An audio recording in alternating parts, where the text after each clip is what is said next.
When the Monkeys Came Back, Kristine L. Franklin, illustrated by Robert Roth.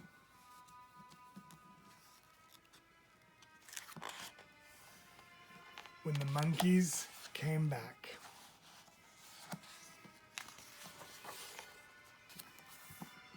When the Monkeys Came Back by Kristine L. Franklin, illustrated by Robert Roth.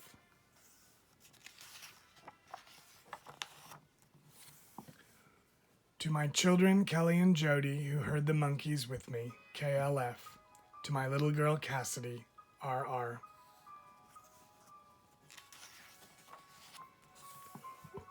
When Doña Marta was a very little girl, the valley was a peaceful place. Children giggled as they chased each other between rows of tall corn. Fathers whistled as they dug in the gardens. Mothers hummed softly as they wrapped black beans and cornmeal and banana leaves to cook. There was one old road in the valley, but it was an ox cart road, an open place for meeting friends or cousins, a nice place for walking, a sunny place for catching lizards. There weren't any cars at all. The valley was a quiet place, except when the monkeys called.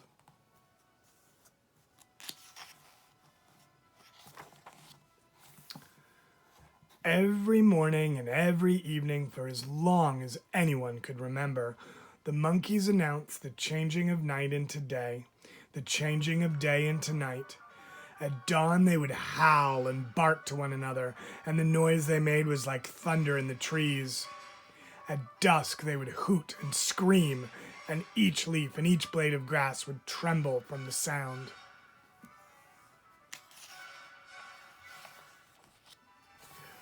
One day a car chugged and sputtered up the old road. After that, more cars came. Not many at first, for the road was an ox road, not a car road. Marta was afraid of the cars. The sound and smell made her hide behind her mother's skirt. More and more cars came, and trucks, and more noise. Before long, it wasn't safe to walk down the middle of the road, to stand and talk, to chase the quick lizards. Still the monkeys shouted from the trees, drowning out all the new noises for a few moments each day, hooting to one another as they always had, waking up the world in the morning, calling the workers home from the fields at night.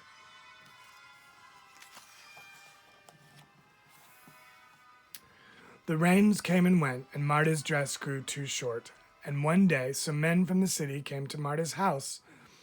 They offered her father a lot of money, enough to buy 6 cows and a brand new dress for Marta, and asked to cut down some trees on the side of the mountain. Marta's father agreed, and from that day on, the forest began to disappear.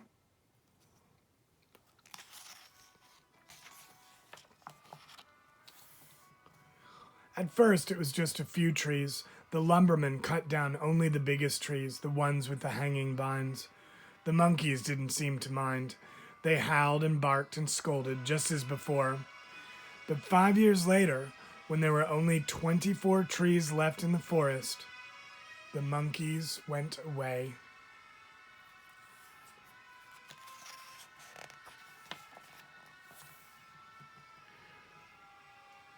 Marta didn't know where the monkeys went.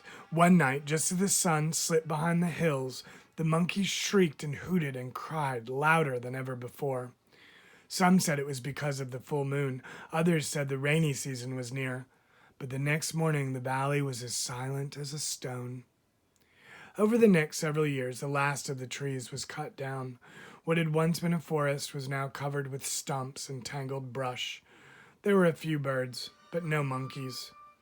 Most people forgot about the monkeys. They had roosters to wake them up in the morning, lamps to work by at night. But Marta didn't forget.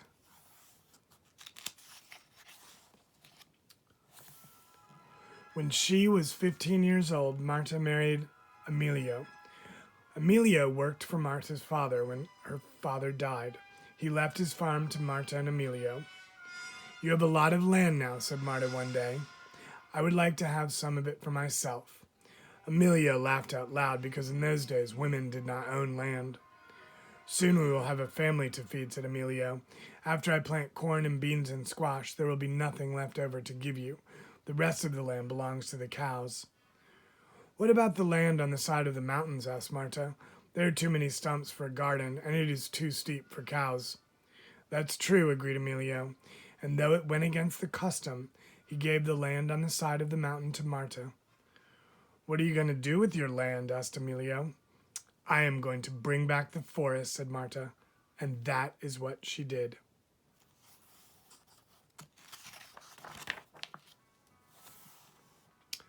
Marta planted trees from the foot of the mountain to as far up as she could climb. When the sun baked the ground in the dry season, she hauled buckets of water to the trees. When the hard rains washed the little trees from the soil, she gently replanted them.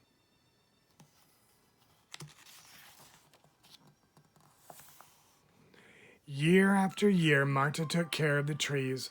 In the next 15 years, she gave birth to 11 children. Each child learned to plant and tend trees.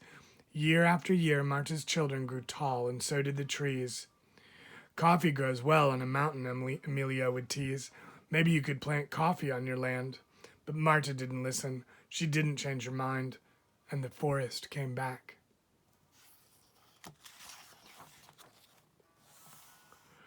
Many more years passed.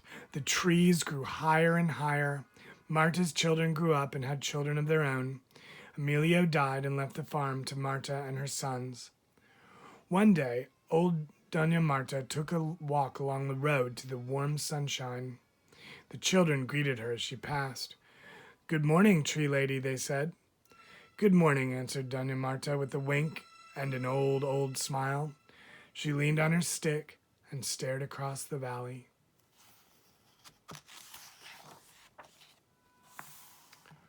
Her trees touched the sky. Thick vines wrapped around their trunks. Birds of every color filled their branches. Now, wherever they dropped their seeds, new trees would grow. The valley was bright with squash and corn and beans, but the side of the mountain was a deep, dark green, forest green.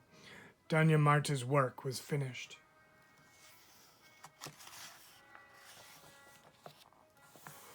One night, Doña Marta couldn't sleep.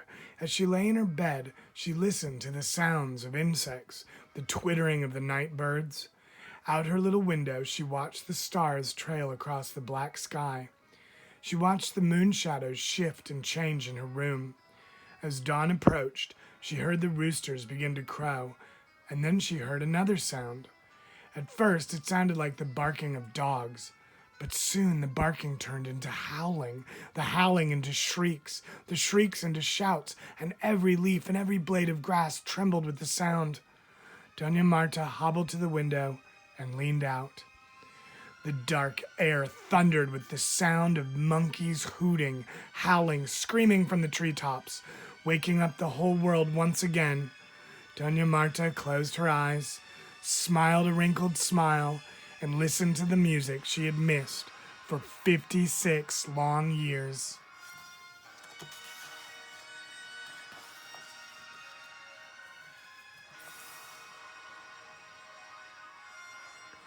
Every morning now, old Doña Marta wakes up to the barking and scolding of the monkeys.